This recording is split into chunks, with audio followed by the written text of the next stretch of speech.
May mga tao pang pinapadala si Lord sa atin to support us. Hindi lahat kaaway natin sa mundong ito.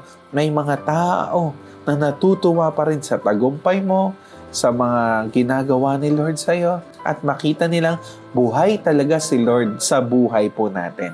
May mga taong pag nagsalita ka, kumilos ka, nandun ka, maniniwala sa iyo. Yung patotoo mo, na talagang makapangyarihan, ay nako, pag narinig yan ng mga tao, ay maniniwala sila na totoong buhay ang Diyos. At masasabi nila, paano mo nalampasan yun? Paano ka nabago? Di ba?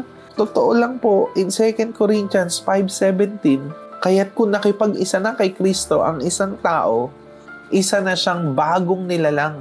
Wala na ang dati niyang pagkatao, sa halip ito'y napalitan na ng bago. So wala na yung dating pagkatao, siya'y bago na.